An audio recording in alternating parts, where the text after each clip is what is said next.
Stock market में कौन से सेक्टर भागने वाले और कौन से सेक्टर गिरने वाले हैं, ये अच्छा खासा डिपेंड करता है गवर्नमेंट की पॉलिसीज पे कि गवर्नमेंट की पॉलिसीज की गवर्नमेंट इन सेक्टर पे बहुत ज्यादा पुश कर रही है। फ्यूचर के अंदर गवर्नमेंट इन्हीं सेक्टर पे ध्यान देने वाली है और इधर ही पैसा इन्फ्यूज करने वाली है। और कौन से सेक्टर है जिन पे गवर्नमेंट अबॉलिश कर रही है कि उन सेक्टर से गवर्नमेंट अपनी नजरें हटा के कुछ ऑल्टरनेटिव सेक्टर का ध्यान प्लान कर रही है। तो गवर्नमेंट की पॉलिसीज स्टॉक मार्केट को बहुत बड़े लेवल पे इंपैक्ट करती है। और एक अच्छी चीज होती है कि जब पूरी दुनिया की नजर नहीं पड़ी है अर्ली, और अगर आपने अर्ली ट्रेंड आइडेंटिफाई कर लिया कि फ्यूचर के अंदर कौन कौन से सेक्टर्स ग्रोथ करने वाले हैं, तो आप वहां पर पैसा बना सकते हो। तो अभी रिसेंटली 15 अगस्त को रेड फोर्ट पे मतलब मोदी जी ने खुद ने स्पीच दी थी। उस स्पीच के अंदर मोदी जी ने खुद ने कुछ सेक्टर का स्पेसिफिक नाम लिया था कि इन इन सेक्टर्स पे गवर्नमेंट फोकस करने वाली है। और वो उनका मिशन है कि 2047 तक, मतलब ये हालांकि बहुत लंबा विजन है पर धीरे धीरे काम ऑलरेडी शुरू हो चुका है, ऐसा नहीं कि अभी तक कुछ भी नहीं, काम शुरू हो चुका है। तो 2047 तक की मतलब इंडिया का क्या टारगेट है, किन किन सेक्टर्स को गवर्नमेंट पुश करने वाली है, इधर पैसा इन्फ्यूज करने वाली है कि यही सेक्टर फ्यूचर है स्टॉक मार्केट का और इंडिया की पूरी ग्रोथ और इकोनॉमी का। तो कौन कौन से सेक्टर है जहां पर जो पीएम मोदी जी ने खुद ने वो सेक्टर्स अनाउंस करे हैं। और अब मैं उनको उन सेक्टर्स के आपको कुछ स्टॉक्स भी बताऊंगा कि ये उनके कुछ कंपनीज है जो उस सेक्टर के अंदर डील करती है। हालांकि वो स्टॉक केवल एजुकेशनल पर्पस के लिए होंगे, आपको खुद को उसको एनालाइज करना चाहिए। तो चलिए आइए वीडियो शुरू करते हैं कि कौन कौन से सेक्टर से मैं आपको बहुत सारे सेक्टर्स बताने वाला हूं, उनके कुछ बहुत सारे स्टॉक्स भी मैं आपको बताने वाला हूं। पर उसके पहले किसी ने वीडियो लाइक नहीं करी तो प्लीज एक बार वीडियो लाइक कर देना, चैनल सब्सक्राइब कर देना, बेल आइकन नोटिफिकेशन प्रेस कर देना, like subscribe bell icon notification है ना। एंड ना this video is just for an educational purpose, not an investment advice. But एक और चीज कि भाई जो भी ये सेक्टर्स में बता रहा हूं, ये जो मोदी जी ने जो भी बता रहे हैं ये सब लॉन्ग टर्म थीम है। कोई भी आप ऐसा मत सोचना कोई भी इंसान बता रहा है कि आज डालो कल पैसा डबल हो जाएगा। मेरी तरफ से वैसे भी कोई इन्वेस्टमेंट एडवाइस नहीं है, पर ये सब लॉन्ग टर्म थीम है, लॉन्ग टर्म में बेनिफिट करेगा आपको। ऐसा नहीं होता कि आज के आज ही हो जाएगा, नहीं ऐसा नहीं होता। और स्पेसिफिक मैं आपको सेक्टर के साथ जो कंपनी बताऊंगा, कंपनी आपको अच्छे से एनालाइज कर लेनी है। जैसे पहला सेक्टर है अपना, सबसे पहला बात करते हैं न्यूक्लियर एनर्जी का, जहां पर गवर्नमेंट मोदी जी ने खुद की लाइन थी कि गवर्नमेंट अपनी कैपेसिटी इंक्रीज करके न्यूक्लियर एनर्जी की 100 गीगावाट की करने की सोच रही है। मतलब 100 गीगावाट का प्लान है बाय 2047। क्योंकि अब देखो न्यूक्लियर एनर्जी की बूम की है, न्यूक्लियर एनर्जी से एक तरह से इलेक्ट्रिसिटी प्रोड्यूस होती है। और जितने इलेक्ट्रिसिटी की आजकल डिमांड हो रही है, रीजन एआई की डिमांड बहुत ज्यादा है, डेटा सेंटर की डिमांड बहुत ज्यादा है, सेमीकंडक्टर की डिमांड बहुत ज्यादा है, फैक्ट्री की डिमांड बहुत ज्यादा है, हर चीज की डिमांड ज्यादा है। तो इलेक्ट्रिसिटी की बूम बहुत ज्यादा है और रिन्यूएबल एनर्जी जितनी भी है वो इलेक्ट्रिसिटी की डिमांड पूरी नहीं कर पा रही है। तो इसलिए न्यूक्लियर एनर्जी की इंडिया को बहुत ज्यादा जरूरत है। हालांकि न्यूक्लियर एनर्जी पे मैंने एक सेपरेट वीडियो पूरी बना रखी है, अगर वो वीडियो आपने नहीं देखी तो आप मेरी प्लेलिस्ट चेक कर सकते हो या ऊपर मैं आई बटन पे लिंक चेक करूंगा, पूरी डिटेल में मैंने न्यूक्लियर एनर्जी पे वीडियो बनाई है, वो देख सकते हो। तो अभी जो करंट जो गवर्नमेंट है, मतलब करंट जो भी न्यूक्लियर कैपेसिटी है वो 8 गीगावाट की न्यूक्लियर कैपेसिटी इंडिया में इंस्टॉल है। गवर्नमेंट का 2030 तक टारगेट है कि उस न्यूक्लियर कैपेसिटी को इंक्रीज करके 22.5 कर देंगे, मतलब अभी, और उसके बाद 2047 तक वो 100 गीगावाट तक कर देंगे। मतलब न्यूक्लियर एनर्जी एक फ्यूचर होने वाली है पूरे के पूरे इलेक्ट्रिसिटी प्रोडक्शन का। ठीक है, तो ये एक बहुत बड़ा सेक्टर है। हालांकि इसको और ज्यादा डिटेल में, क्योंकि अभी की वीडियो बहुत लंबी हो जाएगी अगर मैं बहुत ज्यादा चीजें आपको समझाने गया तो वीडियो लंबी हो जाएगी। इस वजह से आप इसके सेपरेट वीडियो याद से देख लेना अगर आपको पूरा समझना है, यूरेनियम थोरियम कैसे होते हैं, इलेक्ट्रिसिटी कैसे प्रोड्यूस होती है, कौन सी कंपनी इनमें डील करती है, उसकी एक सेपरेट वीडियो मैंने बनाई हुई है। ठीक है, तो अब ये इस सेक्टर के अंदर कौन कौन सी कंपनी डील करती है, बस मैं आपको कंपनी बता दूं। देखो, हालांकि मैं जो कंपनीज बताने वाला हूं आपको कोई भी इन्वेस्टमेंट एडवाइस नहीं है, इन कंपनीज को आपको ध्यान से खुद को एनालाइज करना है, फिर आपको देखना है आपको। जैसे पहली कंपनी है एल एंड टी एक ईपीसी कंपनी है जो क्या करती है, न्यूक्लियर एनर्जी के अंदर कुछ रिएक्टर वेसल चाहिए होते हैं, स्टीम जनरेटर चाहिए होते हैं, एंड शील्ड चाहिए होते हैं। तो ये सारे न्यूक्लियर रिएक्टर में ये सारे सामान एल एंड टी सप्लाई करता है। जितने न्यूक्लियर के नए पावर प्लांट बनेंगे उतने इनकी ऑर्डर बुक वैल्यू बढ़ने वाली है। अभी इंडिया के अंदर 22 ऑपरेशनल न्यूक्लियर रिएक्टर है, सब जगह जो ये सारे सामान सप्लाई करे ये सारे एलएनटी नहीं करे हुए। इवन आजकल एक एसएमआर मॉड्यूलर रिएक्टर होता है, मतलब कुल मिला के इलेक्ट्रिसिटी को प्रोड्यूस करने का रिएक्टर। अभी बहुत बड़े बड़े रिएक्टर होते हैं, उनको ऑपरेशनल होने में बहुत ज्यादा टाइम लग जाता है, सालों लग जाते हैं। तो गवर्नमेंट इतने बड़े बड़े रिएक्टर को हटा के स्मॉल मॉड्यूलर रिएक्टर ला रही है ताकि वो न्यूक्लियर एनर्जी को केवल 2 से 3 साल में प्रोड्यूस करना शुरू कर पाए। तो ये इवन एसएमआर बनाने के भी ट्रांजिशन में चल रहे हैं। एनटीपीसी दूसरी कंपनी है जो इंडिया की भी सबसे बड़ी पावर यूटिलिटी कंपनी है। तो एनपीसीआईएल एक गवर्नमेंट का पीएसयू है जो पूरी की पूरी न्यूक्लियर एनर्जी में डील करता है। तो एनपीसीआईएल के साथ एनटीपीसी ने एक जेवी बना ली है, 49% स्टेक इस एनटीपीसी का, जिसमें एक अश्विनी जॉइंट वेंचर नाम से।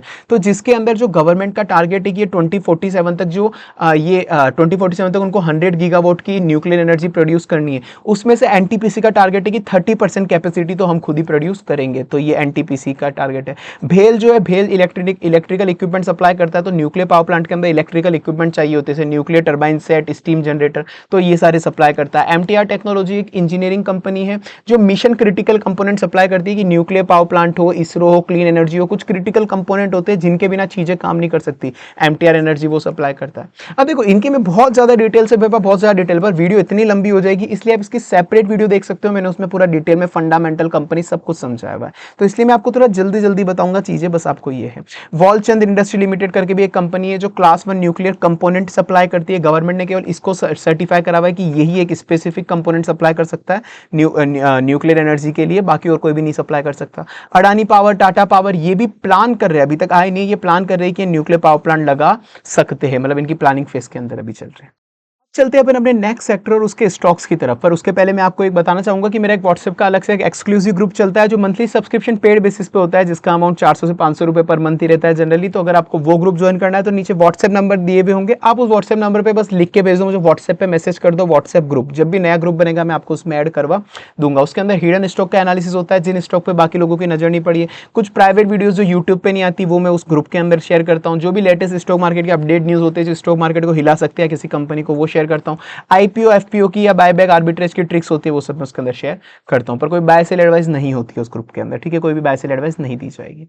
चलिए अब अपन नेक्स्ट सेक्टर पे चलते हैं। जो नेक्स्ट सेक्टर है यहाँ पर पे सेमीकंडक्टर और ईएमएस सेक्टर जो करके है, हालांकि मोदी जी ने दोनों सेक्टर का जिक्र एक साथ करा था, जो सेमीकंडक्टर एज वेल एज जो इलेक्ट्रॉनिक मैन्युफैक्चरिंग अपना जो सिस्टम है यहाँ पे ईएमएस की सर्विसेज के लिए भी बोला था। तो आपको पता है सेमीकंडक्टर के लिए अभी इंडिया पूरा का पूरा डिपेंडेंट है, ताइवान, चाइना वगैरह के सारे सेमीकंडक्टर अपन वहीं से इंपोर्ट करते हैं। तो अब मोदी जी ने खुद ने कहा है कि हमने इंडिया ने ऑलरेडी सेमीकंडक्टर का प्लांट डालना, मतलब ये सब बनाना शुरू कर दिया। नेक्स्ट 7 से 8 साल के अंदर इंडिया को चिप की जरूरत, मतलब चिप की जरूरत इंडिया खुद से पूरी कर पाएगा, उसको कुछ भी इंपोर्ट करने की जरूरत नहीं होगी, ये मोदी जी ने खुद ने बोला है। इसके लिए गवर्नमेंट ऑलरेडी बहुत सारे मिशन कर चुकी है 2.0, ताकि सेमीकंडक्टर 2.0, ताकि इंपोर्ट का डिपेंडेंस कम हो हमारा। बहुत सारे बाहर से इन्वेस्टमेंट भी अट्रैक्ट करा है कि बहुत सारी जगह, मतलब कि बाहर की कंपनी आके इंडिया के अंदर सेमीकंडक्टर प्लांट डाले।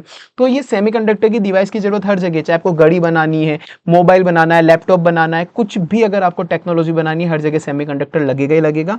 और इंडिया को उसका इंपोर्ट कम करना है, क्योंकि ऑलरेडी हमारी इंडियन की जो करेंसी है वो गिरती जा रही है, तो इंपोर्ट कम करने की जरूरत अच्छी खासी है। और इंडिया के अंदर बहुत सारे सेमीकंडक्टर प्लांट लगना शुरू भी हो गए। हालांकि सेमीकंडक्टर कुछ ऐसा नहीं होता कि एक ही बार में बनाया और बन गया, इसकी पूरी की पूरी इंडस्ट्री की चेन होती है। सबसे पहले सेमीकंडक्टर डिजाइन होता है, उसके बाद हालांकि सेकंड पे ये आता है कि फैब इंडस्ट्री लगती है, जिसमें सेमीकंडक्टर को बनाया जाता है, पूरी चिप को बनाया जाता है। फिर सेमीकंडक्टर को बनाने के बाद उसकी ऑफसेट की यूनिट लगती है, मतलब असेंबली, टेस्टिंग एंड पैकिंग की। उस सेमीकंडक्टर को असेंबल करा जाता है, टेस्ट करा जाता है, पैकिंग करा जाता है, ठीक है। ये जनरली इसके एक बेसिक प्रोसेस होता है। पहले नंबर पे ये आता है, दूसरे पे ये आता है, थर्ड पे ये आता है। तो जनरली जो भी इंडिया के अंदर चल रही है वो डिजाइन और फैब, डिजाइन और ऑफसेट इंडस्ट्री ज्यादा है, असेंबली, टेस्टिंग, पैकेजिंग और डिजाइन वाली।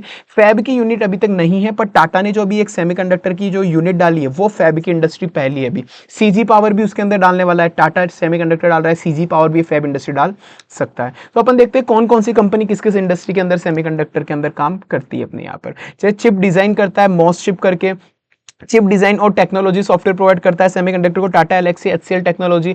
ऑसेट और ईएमएस की सर्विस देता है केन्स टेक्नोलॉजी। ऑसेट और पैकेजिंग की सर्विस देता है सीजी पावर। फ्यूचर का प्लान है, मतलब अभी तक नहीं आया, वेदांता फैब इंडस्ट्री डाल सकता है सेमीकंडक्टर की। हालांकि सेमीकंडक्टर के लिए भी मैंने ऑलरेडी एक सेपरेट वीडियो बनाई हुई है, मतलब जो सेक्टर मोदी जी ने बोले उन सेक्टर्स में मैं ऑलरेडी वीडियो बना चुका हूं आप लोगों के लिए। तो आई होप आप चैनल सब्सक्राइब कर चुके होंगे, तो इसकी सेपरेट वीडियो भी या तो ऊपर आई बटन पे आपको दिख जाएगी, आप मेरी प्ले लिस्ट में जाके देख सकते हो। सेमीकंडक्टर का पूरा डिटेल एनालिसिस, हर एक कंपनी का डिटेल एनालिसिस मैंने उसके अंदर करा हुआ है। ये अपना दूसरा सेक्टर, उसके कुछ स्टॉक्स हो गए।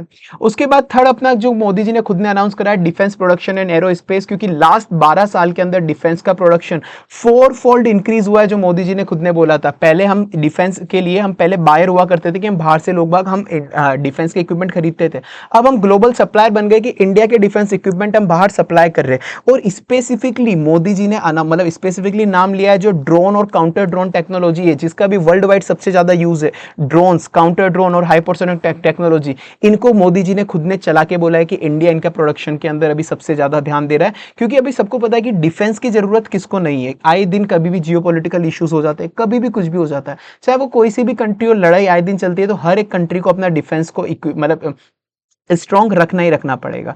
तो ये चीज हो गई। इवन 12 साल मतलब यहाँ पे होता है कि अपने 4 गुना प्रोडक्शन बना दिया लास्ट 12 साल के अंदर, हम ग्लोबल सप्लायर हो भी गए और असली के अंदर इंडिया भी बहुत ज्यादा डिफेंस इक्विपमेंट एक्सपोर्ट करता है और गवर्नमेंट का टारगेट कि 2047 तक हम वर्ल्ड मतलब अच्छे खासे एक और ग्लोबल सप्लायर बन जाएंगे कि वर्ल्ड की सबसे फर्स्ट चॉइस डिफेंस इक्विपमेंट के लिए इंडिया होगी, ये मोदी जी का कहना है।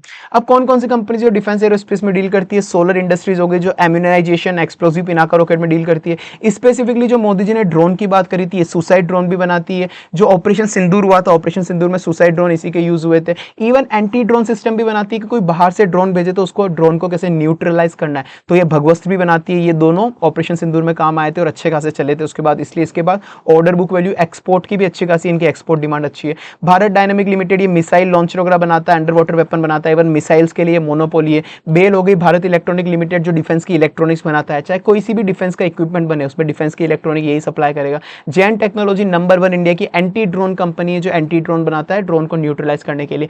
HAL एरोस्पेस बनाता है, जितने भी फाइटर जेट वगैरह होते हैं वो इंडियन आर्मी को सप्लाई करता है, एक तरह की मोनोपोली है।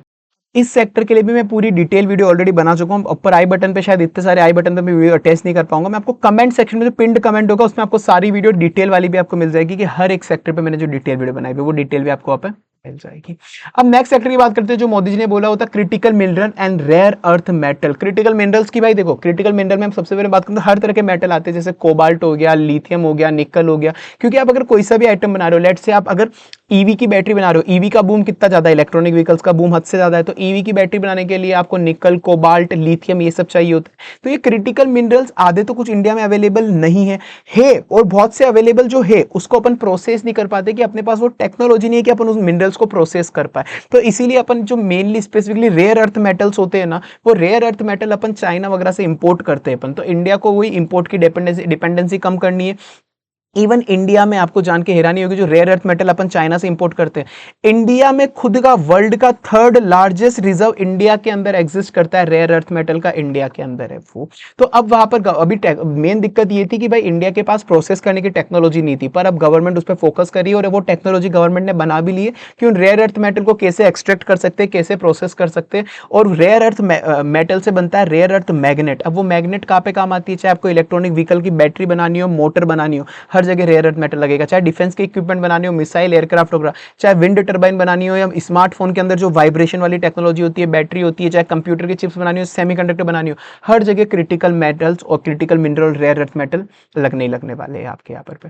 तो और इंडिया के पास अच्छा खासा रिजर्व भी है, बस उसको प्रोसेस करने की टेक्नोलॉजी अब धीरे धीरे डेवलप हो रही है। तो कौन कौन सी कंपनीज है जो इनमें डील करती है? जैसे पहली है GMDC जो इंडिया के अंदर PSU है, ये माइनिंग और प्रोसेसिंग करता है मेनली मिनरल और लिग्नाइट की। अब ये रेयर अर्थ मेटल के अंदर भी एक्सपैंड हो रहा है। हिंदुस्तान जिंक माइनिंग और प्रोसेसिंग करता है जिंक, लेड, सिल्वर की, वर्ल्ड का 2nd लार्जेस्ट जिंक प्रोड्यूसर है। अब ये साथ में एक्सपांड कर रहा है रेयर अर्थ मेटल के अंदर भी। नाल्को जो मेनली एल्यूमिनियम प्रोड्यूसर है, अब ये साथ में गैलियम जो एक तरह का रेयर अर्थ मेटल है उसके प्रोडक्शन पे आ रहा है, मतलब धीरे धीरे एक्सपांड कर रहा है, अभी तक शुरू नहीं हुआ, धीरे धीरे काम कर रहा है। NMDC जो मेनली आयरन और प्रोड्यूसर है, ये भी एक्सपांड कर रहा है रेयर अर्थ मिनरल में। तो आपको ये सारी कंपनीज पे भी आपको ध्यान रखना है जो स्पेसिफिकली मिनरल्स और रेयर अर्थ के अंदर डील करती है।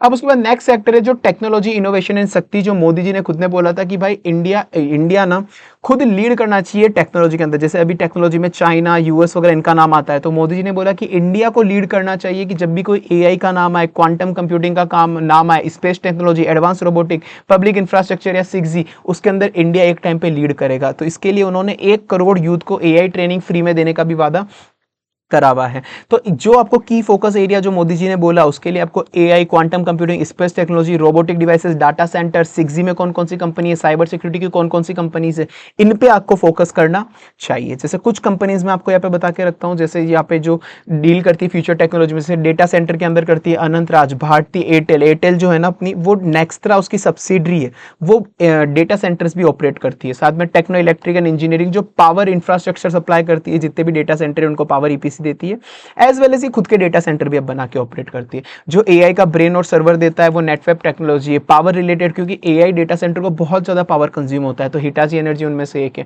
ट्रांसफॉर्मर्स की डिमांड, जो क्योंकि डेटा सेंटर AI वगैरह को ट्रांसफॉर्मर्स की रिक्वायरमेंट होती है पावर को कंट्रोल करने के लिए, तो वो कंपनीज है transformer rectifier of India and Voltamp transformers. देखो आई नो मैं आपको बहुत ज्यादा डिटेल में अभी नहीं बता रहा हूँ ये सारी चीजें, क्योंकि वीडियो बहुत लंबी हो जाएगी, अपन बहुत सारे सेक्टर्स और बहुत सारे शेयर्स हो गए। पर अगेन ये फ्यूचर टेक्नोलॉजी वाली जो वीडियो है एआई डेटा सेंटर, इसके लिए भी मैं सेपरेट वीडियो ऑलरेडी बना चुका हूँ, उसका भी मैं लिंक आपको कमेंट सेक्शन में पिंड में आपको वीडियो में अंदर दे दूंगा, वो वाली वीडियो भी आप वहां से देख सकते हो अच्छे से, ठीक है ना। तो आपको सारी डिटेल वीडियो भी हर एक सेक्टर वाइज ऑलरेडी अवेलेबल है, आप वो भी देख सकते हो। बस मैं भी आपको ऊपर बता रहा हूँ कि मोदी जी ने क्या बोला, कौन से सेक्टर और उनकी कौन कौन सी कंपनीज डील करती है। अब उसके बाद नेक्स्ट सेक्टर है ग्रीन एंड ब्लू इकोनॉमी, जो सस्टेनेबल टुडे, अगर आज सस्टेनेबल टुडे रहेगा तो ही प्रॉस्परस टुमारो रहेगा। मतलब ये अगर अपन अपने एनवायरमेंट को नुकसान पहुंचाने लग जाएंगे तो भाई फ्यूचर बचेगा नहीं, सिंपल चीज है। इसलिए अपन को ग्रीन और ब्लू इकोनॉमी पे ज्यादा फोकस करना है। यहाँ पर गवर्नमेंट ने खुद ने बोला था कि इंडिया का जो ग्रोथ है वो ग्रीन और ब्लू इकोनॉमी पे होगा, क्लीन एनर्जी से होगा, तो ही इंडिया आगे फ्यूचर तक ग्रोथ कर पाएगा। तो अब ग्रीन और ब्लू का क्या मतलब है यहाँ पर? ग्रीन एनर्जी मतलब सबसे पहले तो आपको वही पता है, जो यूरेनियम अपन ने बात करी थी पूरी न्यूक्लियर एनर्जी की, साथ में सोलर एनर्जी, विंड एनर्जी, उनको गवर्नमेंट प्रमोट करिए। सोलर हो गया, विंड हो गया। बेस जो होता है कि जो कंपनी बैटरी बनाती है, बैटरी स्टोर, मतलब जो इलेक्ट्रिसिटी प्रोड्यूस करने के बाद बैटरी भी चाहिए होती है ना उसको स्टोर करने के लिए, वो कंपनी। ग्रीन हाइड्रोजन वाली कंपनीज हो गई, ग्रीन हाइड्रोजन कंपनीज हो गई, पावर ट्रांसमिशन हो गया, तो इन सब पे मोदी जी का फोकस था ओवरऑल। ब्लू इकोनॉमी क्या होती है? ब्लू इकोनॉमी मतलब कि पानी से आने वाले और पानी के रिलेटेड जो भी ट्रांसपोर्ट है, कि गवर्नमेंट चाहती है कि इंडिया एक्सपोर्ट का हब बने, कि हर चीज इंडिया एक्सपोर्ट करे। तो एक्सपोर्ट हब बनने के लिए मेन एक्सपोर्ट कहां से होता है? पोर्ट वगैरह से होता है। तो इंडिया के पोर्ट एंड इंफ्रास्ट्रक्चर अच्छे होने चाहिए। शिपिंग बिल्ड की कंपनियों को बढ़ावा दे रही कि आप शिप अच्छे से बिल्ड करो ताकि हमारा एक्सपोर्ट बढ़े, पोर्ट की कैपेसिटी इंक्रीज हो, कि पोर्ट की कैपेसिटी इंक्रीज होगी तो हम लोग एक्सपोर्ट अच्छे से कर पाएंगे। अगर इंडिया एक्सपोर्ट करेगा तभी जो गिरता हुआ रुपए है ना, गिरता हुआ आईएनआर, तभी वो रुक सकता है, वरना आईएनआर गिरता जा रहा है, हम अभी इंपोर्ट कर रहे हैं। तो कुल मिला के गवर्नमेंट ब्लू इकोनॉमी को बढ़ावा दे रही है, port infrastructure, shipping, ship building, inland waterways, ये सारी चीजें इंक्रीज करने के लिए। तो अपन सबसे पहले बात करते हैं ग्रीन एनर्जी के अंदर कौन कौन सी कंपनी आती है। Green hydrogen. ग्रीन हाइड्रोजन क्या है? जैसे अभी आप पेट्रोल डीजल इतना ज्यादा अपन इंपोर्ट करते हैं और अपन को पता है पेट्रोल डीजल की प्राइसेस कितनी ज्यादा फ्लक्चुएटिंग है, तो गवर्नमेंट ग्रीन हाइड्रोजन प्रमोट करिए। ग्रीन हाइड्रोजन क्या होता है? पानी से पेट्रोल बनाना, पानी से हाइड्रोजन बनाना, कि जिसके अंदर H2O, पानी क्या होता है? H2O। इसकी भी सेपरेट वीडियो ऑलरेडी अवेलेबल है, मैं सेपरेट वीडियो अटैच कर दूंगा इसकी भी। तो इसके अंदर हाइड्रोजन और ऑक्सीजन को अलग अलग करते हैं, तो पानी से अपन हाइड्रोजन निकाल लेते हैं। और वो हाइड्रोजन कहां पे यूज होती है? कि जो बड़े बड़े ट्रांसपोर्ट के इक्विपमेंट है, रेलवेज हो गए, ट्रक हो गए, ट्रक ट्रैक्टर वगैरह, वहां पर आप पेट्रोल डीजल यूज मत लो, आप ग्रीन हाइड्रोजन यूज लो। तो ग्रीन हाइड्रोजन से आप पेट्रोल डीजल को रिप्लेस कर सकते हो आप यहाँ पर। तो वो गवर्नमेंट प्रमोट कर रही है। तो इसके अंदर कौन कौन सी कंपनी डील करती है? रिलायंस, अडानी, एनटीपीसी, ये तीनों कंपनी ने अपने पावर प्लांट डालना शुरू कर दिए, मतलब शुरू हो चुका है काम पूरा का पूरा। ये ग्रीन हाइड्रोजन प्रोड्यूस करेगी। जो ग्रीन हाइड्रोजन बनाने के लिए एक मशीन चाहिए होती है इलेक्ट्रोलाइजर नाम की, वो मशीन कौन बनाएगा? वो एलएनटी बनाएगा। ग्रीन हाइड्रोजन को आप हर कहीं पे स्टोर नहीं कर सकते वरना जल जाएगी, तो स्टोर करने के लिए कुछ स्पेसिफिक एक हाई सेफ्टी क्वालिटी के टैंक चाहिए, क्रायोजेनिक टैंक, वो कौन बनाएगा? आइनॉक्स इंडिया वो बनाएगा। तो ये ग्रीन हाइड्रोजन की company. Solar and wind energy जो गवर्नमेंट प्रोड्यूस कर रही है, मतलब प्रमोट कर रही है, NTPC, Tata power, JSW energy, वारी एनर्जी, प्रीमियर एनर्जीज, ये कंपनीज उनके अंदर डील करती है। ब्लू इकोनॉमी मतलब जो पोर्ट एंड इंफ्रास्ट्रक्चर में डील करती है, वो होते हैं, वो है Adani port, JSW port, Gujarat Pipavav port. Ship builders कौन कौन से हैं? Cochin shipyard, containers corporation of India, ये कुछ कंपनी। उसके बाद अब आप कितनी भी इलेक्ट्रिसिटी प्रोड्यूस कर लो, पावर की डिमांड बहुत ज्यादा बढ़ रही है, इलेक्ट्रिसिटी की डिमांड बहुत ज्यादा प्रोड्यूस कर रही है, पर प्रोड्यूस करने के बाद कहीं पे स्टोर भी तो करना पड़ेगा। तो स्टोर करने के लिए बेस की डिमांड चाहिए होगी आपको, बैटरी स्टोरेज सिस्टम की। कुल मिला के टाटा पावर जो है, टाटा पावर एक इंटीग्रेटेड पावर कंपनी है जो अभी बैटरी बनाने में भी आ गई है स्टोरेज के अंदर। एक्साइड इंडस्ट्री इंडिया की सबसे नंबर 1, मतलब सबसे फर्स्ट नंबर पे कंपनी है जो अभी बैटरी बनाती है। अमारा राजा सेकंड नंबर की कंपनी है। जेएसडब्ल्यू कंपनी भी अभी एनर्जी स्टोरेज पे आ गई है। Similarly ji, Vernova and THD, ये भी अब बेस को बनाने वाली है, जो बैटरी स्टोरेज के लिए, बैटरी चाहिए होती है इलेक्ट्रिसिटी के लिए। तो ये अपने कुछ 6-7 सेक्टर और उनके स्टॉक्स हो गए। बट अगेन मैंने कहा एक लॉन्ग टर्म थीम है, आप ऐसा मत सोचना आज पैसा डाला कल डबल, हालांकि मेरे से इन्वेस्टमेंट एडवाइस भी नहीं है। और आग बंद करके किसी भी कंपनी में मत डालना, अच्छे से एनालाइज करके डालना। सारी के लिए, सारे सेक्टर्स के लिए मेरे सेपरेट वीडियो अवेलेबल है, आप चाहो तो प्लेलिस्ट से देख लेना है, मैं कमेंट सेक्शन में लगा दूंगा। बाकी आई होप आपको वीडियो अच्छी लगी हो तो प्लीज कमेंट कर देना आप मुझे एक बार कि आपको कौन सा सेक्टर अच्छा लगा आपको, या कौन सा शेयर अच्छा लगा। कुछ पूछना हो तो भी आप कमेंट में मुझसे पूछ सकते हो। बाकी वीडियो लाइक कर देना आप, और व्हाट्सएप ग्रुप ज्वाइन करना है तो नीचे दिए हुए आप नंबर पर मैसेज कर सकते हो। चलिए बाकी मिलते हैं अपन अगली वीडियो के अंदर।